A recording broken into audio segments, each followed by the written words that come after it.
नमस्कार देशवासियों, मैं हूं ऐश्वर्या कपूर और आप देख रहे हैं मेरे साथ पूछता है भारत। शुरुआत ऐश्वर्या के एजेंडा से। दोस्तों, देश में राष्ट्र रक्षा, सामाजिक सुरक्षा, देखिए आज की तारीख सबसे बड़ी चीज अगर आज एक आप देखें तो वो है कि अनुशासन होना चाहिए युवाओं। मैं ये किस लिए कह रहा हूं, हम देख रहे हैं पिछले कुछ समय से हमारे युवाओं को, इसमें जाति धर्म कुछ मत लाइए, बरगलाया जा रहा है। कोई कुछ कह देता है, कुछ इधर चले जाते हैं, कोई कुछ कह देता है, कुछ इधर चले जाते हैं। आज मोदी सरकार ने युवाओं को नौकरियां देने के लिए टॉप गियर, जिसे कहते हैं ना कि चौथा गियर लगा दो, वो कर दिया। आजकल तो 5वां 6ठे गियर वाली गाड़ी आ गई है, तो बिल्कुल फाइनल गियर लगा दिया। आने वाले 1.5 साल में, यानी 12, 13, 14, 15, 16, 17, 18 महीने, 18 महीने में 10 लाख नौकरियां देने का ऐलान किया। यह ऐलान किसी मंत्री ने नहीं, प्रधानमंत्री नरेंद्र मोदी ने खुद किया। उसके बाद राजनाथ सिंह ने आके 46,000 और नौकरियों का ऐलान किया, तो कुल मिला के 10.5 लाख के आसपास हो जाता। लेकिन जो सबसे बड़ा ऐलान हुआ है उसका नाम है अग्निपथ स्कीम। इसके तहत भारतीय सेना, जल थल वायु, यानी army, the navy and the air force, युवाओं को, भारत के युवाओं को 1, 2, 3, 4 साल के लिए भर्ती किया जाए।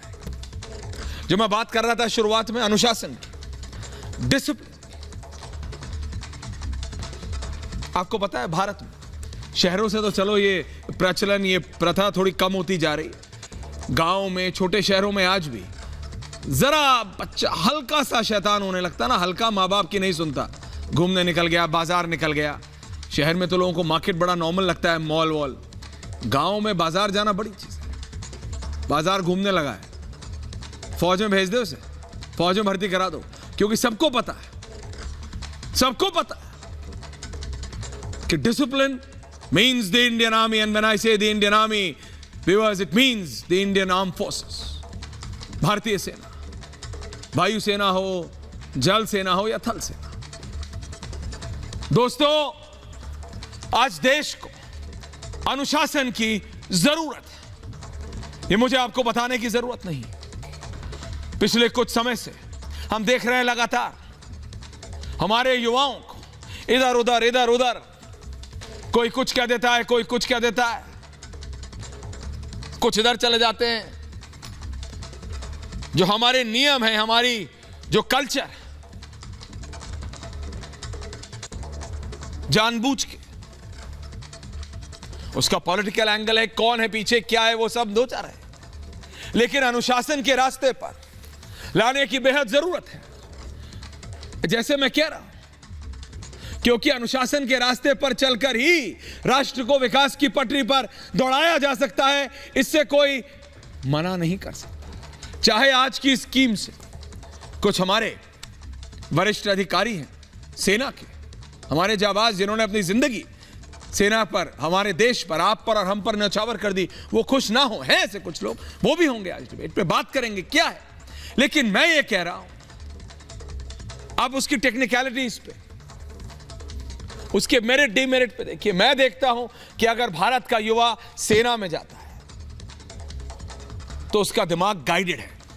It's like a guided force, मतलब उसको सही दिशा दिखाई जा रही है, उसको सही रास्ता दिखाया जा रहा है, उसे कोई बरगला नहीं सकता। जैसा मैंने कहा, सेना मतलब अनुशासन, सेना अनुशासन सिखाती है, इसमें कोई दो राय नहीं। चाहे जो इस स्कीम को माने या ना माने, वो कोई भी हो, पैनल है जो भी आ रहा है स्टूडियो में, प्लीज आता जाए। सेना हौसला बढ़ाती है, हाँ या ना बताइए। हाँ, सेना सम्मान से जीना सिखाती है, हाँ या ना बताइए। हाँ ना, जिसकी आज देश को सबसे ज्यादा जरूरत है। आज देश को पत्थरबाजों की नहीं, अग्निवीरों की जरूरत है। एक तरफ सरकार युवाओं के लिए बम्पर नौकरियां का रास्ता खोल रही है, तो दूसरी तरफ दर्शकों, कुछ लोग ऐसे भी हैं जो युवाओं के हाथ में नौकरी नहीं, वो चाहते नहीं कि ये सही राह में जाए। मैं मान सकता हूं कि कई हमारे जाबाज सैनिक जिन्होंने अपनी पूरी जिंदगी सेना को दी, वो इससे नाखुश हो। वो कहें 4 साल क्यों ऐश्वर्य, 14 साल क्यों नहीं, परमानेंट क्यों नहीं, 10 लाख ये करो। मैं मान सकता हूं टेक्निकलिटीज में सर, उस पर डिबेट करेंगे, लेकिन मैं कहता हूं सीधा लाजा खोज, भारत के गांव का लड़का। मतलब जब ये बात हुई थी, आपको याद है जब दर्शकों मैंने कहा था जब ये किसान आंदोलन हुआ था कि भाई गांव के एक ही दरवाजे से अगर एक बेटा किसान है तो दूसरा जवान है। आज भी आप निकल जाइए, दिल्ली नोएडा में है हमारा स्टूडियो, 20 किलोमीटर राइट या लेफ्ट, हल्के से खेत आएंगे आपको 4 बजे के बाद, युवा दौड़ते, ये जो विजुअल्स चल रहे हैं ना यहाँ, सड़कों पे दौड़ते दिखाई देंगे हाईवे के दोनों तरफ। आजकल तो ये जो नया पेरिफेरल हाईवेज बने हैं, ईस्टर्न पेरिफेरल, वेस्टर्न पेरिफेरल, ये जरा निकल जाइए, भागते हुए मिलते हैं। सेना में जाना उनका अल्टीमेट टारगेट होता है। दैट्स द रियलिटी, ये असलियत है, ये असलियत है। उसकी टेक्निकलिटीज, कितना साल होना चाहिए, क्या होना चाहिए, उस सब पे बहस हो सकती है।